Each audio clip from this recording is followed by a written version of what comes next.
وتصور السمك دوت زي ما انت كده.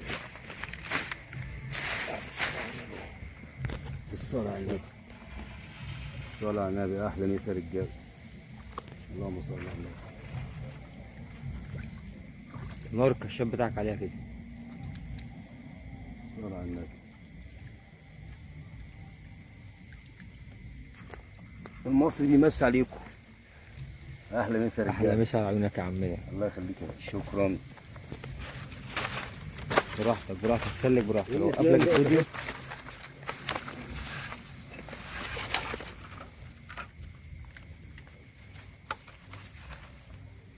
السين اهوت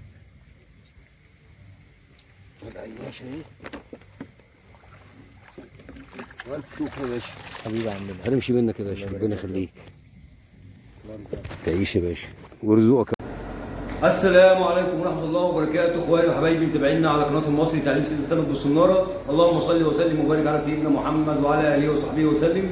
تحياتي للجميع، يا رب يكون الجميع بخير وفي احسن حال. كل عام وانتم طيبين. الميه بتنزل وبتنزل كتير، كان زمايلي لسه على الميه وبيقول الميه نازله كتير، فكده ان شاء الله يعتبر الموسم في بدايه الموسم، وربنا يجعله يا رب الموسم خير وسعاده على الجميع يا رب.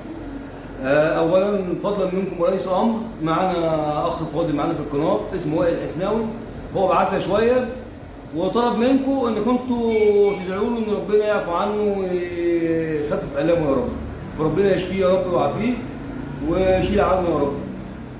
الحاجه الثانيه، انا كان نفسي انزل النهارده الميه بس هنزل متاخر عشان ظروف شغل المحل. النهارده محدش جه من الناس اللي شغالين معايا، النهارده 14/9 الخميس، وطبعا انتوا عارفين الخميس بيبقى الميه بتبقى السهره بتبقى حلوه، الواحد بيقابل الناس ممكن يشوفها من سنه للسنه.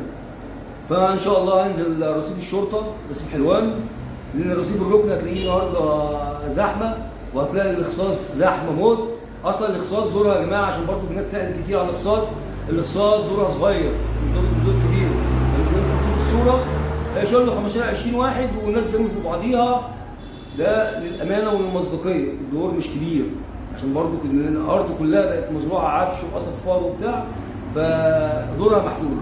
رصيف الشرطه اللي انا هنزله لا رصيف كويس، ورصيف الركن برضه بزرع فيه عفش، بقت نقر يعني حته تشيل 5، حته تشيل 4، حته تشيل 3. بقى الرصيف بقى دايما كبير، بقى الناس بقى بدات تزرع عفش على الرصيف. فده تنويه بس عشان برضه ما حدش يجري على كله، على الركن كله يجري على الاخصاص، كله يجري على المنيا. فلا، لازم تنوع الاماكن بتاعتك بحيث تدي فرصه. انت ممكن تنزل الركن ما تلاقيش مكان ترجع تاني، ممكن تنزل الاخصاص ما تلاقيش مكان تروح تاني. فعشان المصداقيه الاماكن محدوده، اماكن مش كبيره، اماكن صغيره. الحاجه الثانيه، الناس اللي بتسال بقى على الطعم، ازاي انت بتقول الطعمايه من راسها، فهي مش عارفه راس الطعمايه، بتقول لك انا ما اعرفش راس الطعمايه من ديل الطعمايه بتعمل وخلاص. طب هو في فرق ان انا اطعمها من ديلها او اطعمها من راسها؟ اه طبعا في فرق. الطعمايه لو طعمت من ديلها الطعمايه تبقى ضعيفه، هتقطم على طول او هتتاكل على طول، او مجرد اي سمك يخش عليها هتتهري بسرعه. حتى لو ضربت سمك بيها، بدل ما بتجيب بالطعمايه سمكه او 2 و3، لا هتبص تلاقي نفسك بتغير الطعمايه كل طعمايه. طب انت بتعرف راس الطعمايه ازاي؟ معلش انا كنت بتكلم بسرعه، انا ما بحبش ان انا اطول عليكم، ما بحبش اخد من وقتكم كتير. ده كيس الطعم، طبعا انا دايما بحب الاكياس لانها بتعتبر بتصون الطعمايه. شويه الطعم اللي انا هنزل بيهم اهمت، يعني اقل من نص الطن. هنجيب طعمايه كده مع بعضينا اهي، اي طعمايه اهي، قرب بس منكم، ادي الطعمايه اهي زي ما انتم شايفين عشان تبان. راس الطعمايه اهي، لو تلاقيها تخينه شويه، لو انت دوست عليها كده تلاقيها تخينه شويه والدور رفيع. تطعمها من بعد منها ب5 سم، هتلاقي كمان بعد الراس بحوالي سنتي هتلاقي عقده، هتلاقي فيها حته مكببه كده، احنا بنسميها ايه؟ عقده. في الدود الجبلي بيبقى من غير عقده، في طعم كتير ما فيهوش العقده ديت. يا ريت تكون بس ظاهره في الفيديو اهي العقده اللي شايفينها اهي باينه جامد اهي، دي نسميها عقده، دي بعد الراس على طول اهي. طبعا انا مصوم شويه الطعم دولت، وان شاء الله انزل بيهم النهارده. الرصيف ده حلو وسمكته حلوه، وان شاء الله يا رب يكرمنا وياكل. وحاجه ثانيه، الناس كانت بتسال على الغابه، اجيب غابه ايه؟ اجيب غابه نوعها ايه؟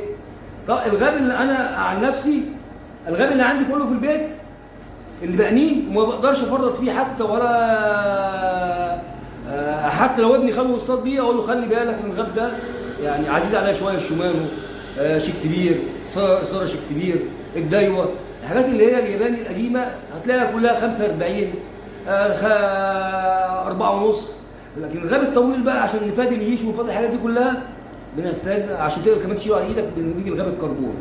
الغابه الفاضيه انا لما بقول لك غابه فاضيه يعني غابه زي دي يعني ما فيهاش جبل، يعني كلمه عشان بس نفهم اللغه مع بعضينا، تبقى غابه زي كده ما فيهاش جبل. طب انت بتعرفها ازاي؟ انا ماركات، انا ما بحفظش ماركات من الصيني دي كلها والله، يعني حتى لو انا حفظت ماركه ثاني يوم بنساها لان الشركه مش متداوله بتنزل منتجات على طول، فتلاقي الواحد بينساها. طب انا بختبرها ازاي؟ بفك الكعبه من ورا على السريع كده وبدوس على لو ده بالنسبه للغابه الفاضيه وبدوس على العقله من ورا كده، لو لقيت العقله طريه لا ما باخدهاش. لو انا الدبله لو الغابه ملفوفه زي دي كده مثلا بنربطها بعدين. طبعا لو انا فكيت الكعب مش هشوف الدبل لان خلاص هي هتلفت.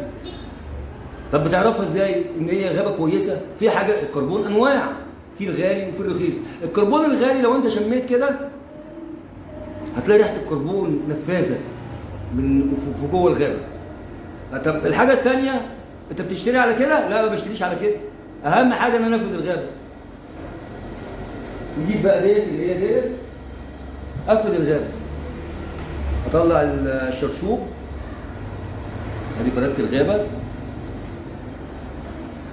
يعني مثلا غابه 6 متر او غابه 5 متر او غابه 7 متر وامسك الغابه كده وهزها كده. لو الغابه اتقطعت معايا بلاش تاخدها. لو الغابه اتكفت من النص لقيتها عملت بحر، يعني الغابه المفروض تبقى واقفه كده، لقيتها عامله كده بلاش تاخدها. الغابه الكربون الكويس هتلاقي الغابه ستريت مسطره زي كده بالظبط اهي خف الريشه اهي مفيش فلا انت بتشتري الغابه على كده. انا عن نفسي بشتري الغابه على كده. ومشكله الكربون ان هو يعني زي ما بنقول عايز معامله خاصه، يعني هو حلو في صيده ممتع في صيده بس عايز معامله خاصه، مش عايز رمله تيجي عليه. الرمله لو انت رمله الغاب بيبقى محكم جدا وكان حاطط كده وانت بتضرب كده بوساك كسرت.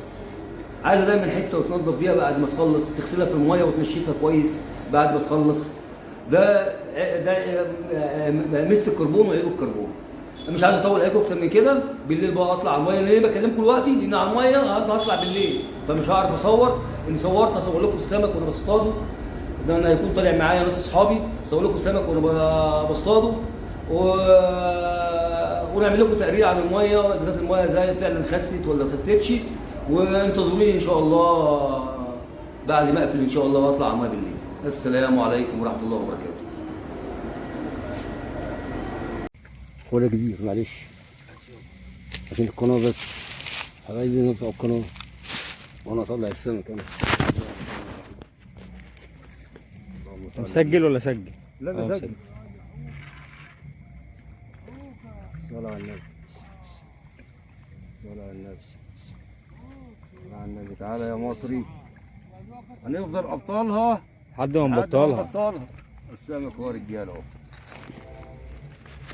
اللهم صل على النبي اهو.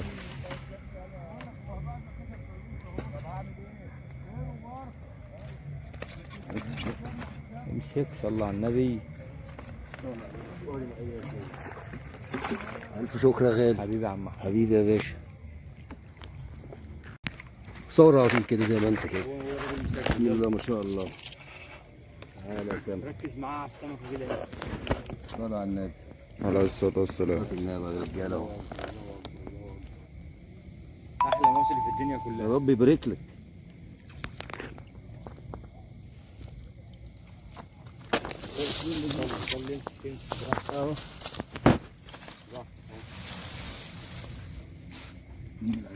تعالى يا حبيبي تعالى. وحش المصري يا واد. حبيبي انت نام يا اخويا لما يطلع لك العياش نام. تعالى كده بنسلكك. بس بس بس بس اهدى علينا. خد يا باشا. ساعة النبي احسن. اللهم صل على النبي، اللهم صل على النبي. صلاة النبي أحسن. سمك حلو السمك دوت، سمك حلو.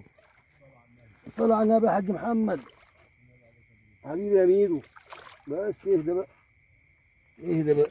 صلاة النبي أحسن يا رجالة. الصلاة والسلام. اللهم صل وسلم وبارك على اللهم صل سيدنا. على النبي. نعم يا واد. الله ينور عليك يا معلم. الله ينور عليكم كلكم، يا رب الكل يرزق يا رب. اللهم امين يا رب. بس بقى اهدى بقى. شكرا يا حماد. خد يا باشا. شكرا يا باشا. تحياتي للجميع. بسم الله ما شاء الله. ايوه كده. صارت الخميس 14/9. الميه خست كتير والسمكه يا جماعه موعه قليل اللي بيعرف ياخد السمك، لازم تسرح وتسند ومواه شغل جامد قوي. السمكه قليله وبتفرغ كتير، يعني حتى بيقع انا بفرغ مني كتير بسبب ايه؟ بسبب النزول الجامد دوت فقلق السمكه. فطبعا احنا رقصنا اللبلوب واستمتعنا، وده اهداء لجروب سيد السمك غيه في احسن النيه. شويه سمك اهم، بسم الله ما شاء الله على الفراز اهم، شويه بولت حلوين اهم زي ما انتم شايفين اهو. الصلاه على النبي. ان شاء الله اللي جاي احسن. طبعا الميه زي ما قلنا الميه ايه؟ الميه ما بتتوقعش، يوم كده يوم كده. فان شاء الله اللي جاي ايه؟ اللي جاي افضل باذن الله. على تحياتنا ليكم ولكل اعضاء الجروب ولكل اعضاء القناه.